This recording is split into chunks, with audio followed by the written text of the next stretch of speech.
아버지, 이제 나이도 많이 드셨고 재산 문제는 미리 정리해 두시는 게 맞지 않을까요? 그래야 나중에 형제들끼리 다투지 않을 겁니다.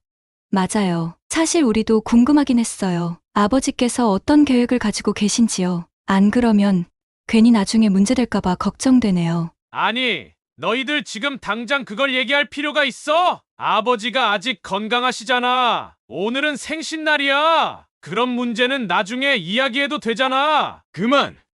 다들 그만하라고! 내가 너희들 때문에 이렇게 생일을 맞아야 하냐? 재산, 그깟 재산이 뭐라고? 생일날 모여서 싸워야 하냐고! 내가 아직 살아있는데 나를 앞에 두고 내 죽음을 계산하고 어떻게 재산을 나눌지 따지려는 거냐? 여러분, 저는 75 김철민입니다. 오늘 제가 평생 살아오면서 깨닫게 된 이야기를 들려드리려 합니다. 저는 시골 마을에서 한 평생을 묵묵히 살아왔습니다. 젊은 시절부터 늘 열심히 일하고 근검절약을 실천하며 살아왔는데요. 그렇게 오랜 세월 동안 일만 하다 보니 어느새 30억이라는 적지 않은 재산을 모으게 되었더군요. 사실 처음에는 그저 남들처럼 제 노년을 좀 더 여유롭게 보내고 싶다는 생각뿐이었습니다. 그리고 남은 재산은 자식들에게 물려주면 그 아이들도 조금은 편하게 살 수 있겠지 하고 말입니다. 하지만 세월이 흐르고 나이가 들면서 마음 한구석이 점점 무거워졌습니다. 이유는 다름 아닌 제 자식들이었어요. 아들 둘, 그리고 딸 하나. 자식 셋 모두 어릴 적엔 얼마나 예쁘고 귀엽던지요. 저와 아내는 그 아이들이 잘 자라도록 온 힘을 쏟아 부었습니다. 그리고 그 아이들이 잘 자라서 각자의 가정을 이루고 잘 살고 있는 걸 보며 저희는 그저 기뻤지요. 저와 아내는 서로 기대며 자식들을 키웠고 대학까지 보내며 부모로서의 역할을 다했습니다. 노후에는 아내와 평온한 삶을 꿈꿨지만 그 꿈은 아내가 3년 전 암으로 세상을 떠나면서 산산이 부서졌습니다. 이제 남은 건 저 혼자입니다. 처음엔 너무나 막막하고 외로웠습니다. 아내가 떠난 뒤로는 자식들이 더 자주 찾아올 줄 알았는데 그렇지 않더군요. 자식들은 바쁘다고만 하고 저를 찾아오는 횟수는 점점 줄어들었습니다. 처음에는 그저 그들이 일이 많고 가정이 바빠서 그런 줄 알았습니다. 그런데 말입니다. 시간이 지날수록 자식들의 진짜 속마음을 알게 되었습니다. 자식들이 저를 돌보고 싶어서 오는 것이 아니었더군요. 오히려 제가 가진 재산에 더 관심이 많다는 걸 느꼈습니다. 아내가 있었을 땐 그래도 가족이 함께 있는 느낌이었지만 아내가 떠난 후부터는 자식들이 저를 찾는 이유가 달라졌다는 걸 확실히 느꼈습니다. 얼마 전에 큰아들 부부가 집에 찾아왔습니다. 사실 오랜만에 집을 찾아왔기에 반가운 마음이 컸습니다. 아내가 떠난 뒤로 집안은 더없이 조용했고 사람의 온기가 그리웠으니까요. 저는 그들이 들어오자마자 기쁜 마음에 따뜻한 차를 내왔습니다. 그래, 오랜만에 얼굴 좀 보자꾸나. 요즘은 어떻게 지내느냐? 아들이 바쁘다 하더니 이번에는 부부가 함께 온 게 내심 기뻤습니다. 아버지, 요즘 회사 일이 많이 바빠서 이제야 찾아뵙네요. 정말 죄송합니다. 자주 찾아뵐게요. 괜찮다. 다들 바쁘지 않느냐? 이렇게 가끔씩이라도 와줘서 그게 고맙다. 오랜만에 얼굴을 보니 반갑구나. 아버님, 오랜만에 뵈니 너무 죄송해요. 늘 찾아뵙고 싶었는데 아이들도 챙기느라 정신이 없었어요. 아이고, 됐다. 바쁜데 뭐 어떻게 하겠느냐. 그저 이렇게 와준 것만으로도 고맙지. 아버지, 그런데 저희가 오늘 드릴 말씀이 하나 있어서요. 그래, 무슨 말이냐?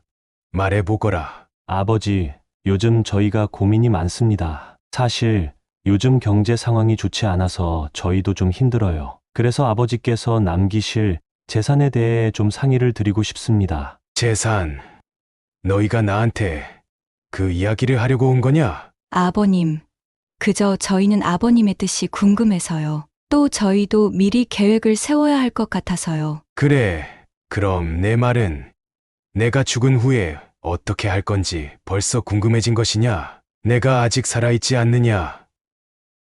내가 있는 동안은 너희가 그런 걱정 안 해도 될 것 같구나. 아버지, 그게 아니라 아버지께서 살아계실 때 미리 말씀해 주시는 게 좋을 것 같아서요. 저희도 준비를 해야 하니까요. 그래, 무슨 뜻인지 안다. 하지만 이 아비가 바라는 건 그저 너희가 돈보다 더 중요한 게 있다는 걸 깨닫는 거다. 내 재산이 너희에게 싸움거리가 되지 않길 바란다. 아버지께서 유산을 정해주시면 저희가 싸울 일은 없을 거예요. 제가 큰아들이니 더 많이 남겨주실 거죠? 그 말이라도 해주시면 동생들이 받아들일 거예요. 나는 그런 말 듣기도 싫다. 돈 이야기 할 거면 당장 돌아가라. 돈보다는 가족을 먼저 생각하라 하지 않았냐? 그리고 돈 얘기할 거면 다시는 오지 말아라. 그렇게 큰아들 내외를 내쫓듯이 보낸 후 한참을 멍하니 앉아 있었어요. 서운함과 외로움으로 하루하루를 보내고 있는데 며칠 후 둘째 녀석이 갑자기 찾아왔습니다. 저를 병원에 모시고 가겠다고 하더군요. 아들이 바쁜 와중에 시간을 내서 저를 챙겨주는 게 흔치 않다 보니 속으로는 이 녀석이 나를 위해 이렇게 신경을 쓰는구나 싶어 기분이 좋았지요. 그래서 함께 병원에 가서 여러 가지 검사를 받았습니다. 병원에서 의사 선생님이 여러 검사를 진행했고 아들도 곁에서 계속 저를 걱정하는 눈빛으로 지켜봤습니다. 저는 그저 아들이 내 건강을 이렇게 챙겨주는 게 참 고마웠습니다. 그때는 그저 그 마음이 다인 줄 알았지요. 결과가 나왔을 때 의사는 말했습니다. 어르신, 건강이 생각보다 괜찮으시네요. 조금만 더 관리하시면 문제 없습니다. 라는 말에 둘째도 고개를 끄덕이며 안심하는 듯했습니다. 그런데 여러분, 병원에서 검사를 다 마치고 집으로 돌아와 충격적인 일이 벌어졌습니다. 집에 도착한 뒤로 한참이 지나 둘째가 집 밖으로 나가더니 누군가와 전화를 하기 시작하더군요. 그때 저는 그저 둘째가 회사 일 때문에 전화를 하는 줄 알았지요. 하지만 문득 귀에 들어온 대화 내용에 깜짝 놀라고 말았습니다. 여보. 방금 모시고 다녀오는 길이야. 아직 건강하시다네. 요양병원 얘기는 못 꺼낼 것 같은데 앞으로 얼마나 더 사실지 모르겠지만 그 대화를 듣고 저는 가슴이 철렁 내려앉았습니다. 그 녀석이 나를 위해 병원에 데려간 줄 알았는데 내가 얼마나 더 살 수 있을지 또 요양병원에까지 보내려고 했다니 그걸 알았을 때 마음속 깊은 곳에서부터 씁쓸함이 밀려왔습니다. 분명 나를 걱정해준다고 생각했는데 그 순간 느꼈던 감정은 이루 말할 수 없었습니다. 아들이 그토록 나를 걱정한다고 생각했던 것이 그저 헛된 믿음이었나 싶었죠. 그저 내 재산을 어떻게 할지 앞으로의 시간을 계산하는 듯한 그들의 대화는 저를 깊이 상처 입혔습니다. 둘째 녀석이 돌아가고 저는 둘째의 말이 머릿속을 떠나지 않았습니다. 내가 이 세상을 떠난 후에 이 녀석들이 어떻게 할 것인가. 그 생각만이 머릿속을 가득 채웠지요. 아내가 떠난 뒤로 나에게 남은 건 자식들이라 생각했는데 이제는 그마저도 의심스럽게 느껴졌습니다. 자식들에게 나라는 존재가 과연 무엇일까? 그들이 나를 진정으로 생각하는 걸까? 아니면 그저 내 남은 시간을 계산하는 것뿐일까 하는 의문이 들었습니다. 제 생일날 자식, 며느리, 손주까지 다 같이 모였습니다. 하지만 그날 벌어진 일은 제게 씁쓸한 상처로 남았습니다. 큰 아들이 한장 걸치더니 또다시 재산 이야기를 하더군요. 아버지, 이제 나이도 많이 드셨고 재산 문제는 미리 정리해 두시는 게 맞지 않을까요? 그래야 나중에 형제들끼리 다투지 않을 겁니다. 맞아요. 사실 우리도 궁금하긴 했어요. 아버지께서 어떤 계획을 가지고 계신지요. 안 그러면 괜히 나중에 문제될까봐 걱정되네요. 아니, 너희들 지금 당장 그걸 얘기할 필요가 있어? 아버지가 아직 건강하시잖아. 오늘은 생신날이야. 그런 문제는 나중에 이야기해도 되잖아. 그래, 나도 아버지께서 오래 사시길 바라지. 그런데 그런 말 하는 내 속셈이 뻔하지 않아? 나중에 가서 내가 더 많이 가져가려는 거잖아. 뭐? 그런 말도 안 되는 소리 하지 마. 나는 그저 아버지 생각해서 말하는 거야. 이 문제를 지금 꺼내는 게 말이 된다고 생각해? 둘 다 그만 좀 해. 우리가 이 문제를 나중에 미루면 더 큰 싸움이 날 거야. 그냥 지금 얘기하는 게 낫지 않아? 그래, 미리 정리해야 형제들끼리 싸우지 않는 거야. 내가 그냥 욕심 부리는 거잖아. 나중에 무슨 일이 있을지 어떻게 아는데? 그냥 아버지께서 결정하시는 대로 하면 되는 거 아니야? 그만! 다들 그만하라고! 내가 너희들 때문에 이렇게 생일을 맞아야 하냐? 재산, 그깟 재산이 뭐라고? 생일날 모여서 싸워야 하냐고?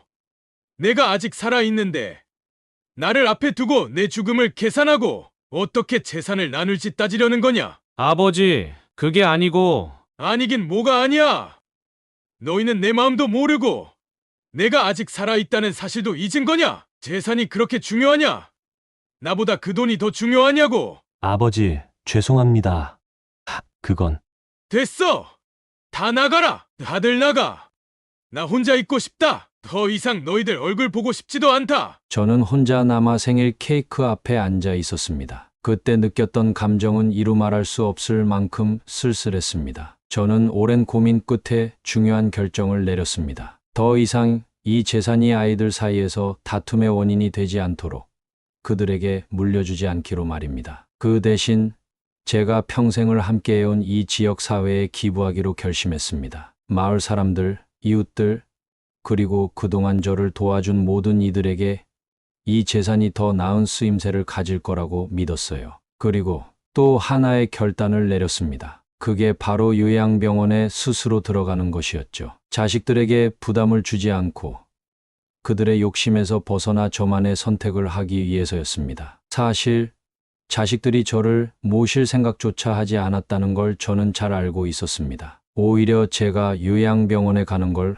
은근히 바라고 있었죠. 왜냐하면 제가 집에 있으면 돌봐야 할 의무가 생기니까요. 그래서 저는 스스로 그 의무를 덜어주기로 했습니다. 제 스스로 요양병원에 가기로 결정한 것이죠. 자식들을 집으로 불렀습니다. 얘들아, 내가 너희들에게 중요한 얘기를 해야겠다. 사실 나는 이미 결정을 내렸다. 무슨 결정이신가요, 아버지? 너희들에게 물려줄 재산은 없을 거다. 뭐라고요? 아버지, 재산을 물려주지 않겠다고요?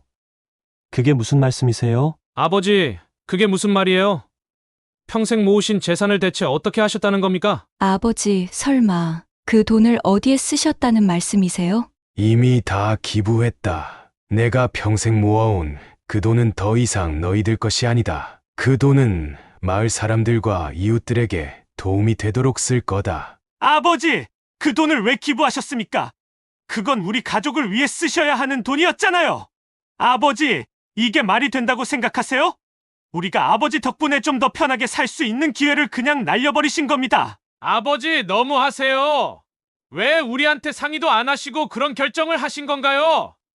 그건 우리의 미래이기도 했다고요. 너희들 모두 그 돈에만 집착하는 걸 보고 나는 더 이상 이 재산을 너희들에게 남겨서는 안 되겠다고 생각했다. 그 돈이 너희들을 행복하게 할 거라고 생각했지만 오히려 싸움과 갈등의 씨앗이 되었다는 걸 알았지. 아버지, 그건 너무 일방적인 결정입니다. 우리에게 아무런 기회도 주지 않고 그렇게 하신 건 부당해요. 맞아요, 아버지. 그렇게 기부해버리면 우리는 어떻게 하라는 거죠? 우리가 아버지를 위해 얼마나 노력했는데 결국 이렇게 하시는 거예요? 우리한테는 너무 가혹하세요. 가혹하다고. 너희들이 서로 다투는 모습을 보며 나는 가슴이 찢어질 듯 아팠다. 그 재산 때문에 너희들이 서로 싸우고 의심하고 화를 내는 걸 더 이상 보고 싶지 않았다. 그래서 이 결정을 내린 거다. 그리고 내일 요양병원에 들어가기로 했다. 아버지, 요양병원이라뇨? 그게 무슨 말씀이세요? 아직 건강하신데 왜 그런 결정을 하셨어요? 아니, 너희들 마음속에선 내가 더 이상 필요한 존재가 아니라는 걸 잘 알고 있다. 너희들이 더 이상 나를 돌보려 하지 않는다는 것도 말이다. 나는 그걸 다 봐왔다. 아버지, 그건 오해세요. 우리가 그렇게 생각할 리가 없잖아요. 아니다. 너희들의 눈빛을 보면 알 수 있다. 나보다도 너희들은 내가 가진 재산을 더 생각하고 있다는 걸 말이다. 그러니 내가 선택한 이 결정을 존중해라. 이제 나는 내 방식대로 살아가겠다. 나를 위해 결정한 것이니 너희들도 더 이상 재산에 얽매이지 말고 각자의 길을 찾아라. 저는 더 이상 자식들의 욕심이나 다툼 속에서 살지 않을 것입니다. 내가 남긴 재산이 그들의 갈등을 부추기는 걸 더는 지켜볼 수 없었으니까요. 저는 그들을 사랑하지만 그 사랑이 돈으로 변질되는 걸 원하지 않았습니다. 그래서 제가 선택한 이 길에 후회는 없어요. 이제 저는 제 인생에 남은 시간을 나를 위해 진정한 평화 속에서 보내기로 했습니다. 여러분, 돈이란 참 묘한 것입니다. 우리가 평생을 일해 모은 그 돈이 결국 사람을 갈라놓고 상처를 남길 수도 있습니다. 하지만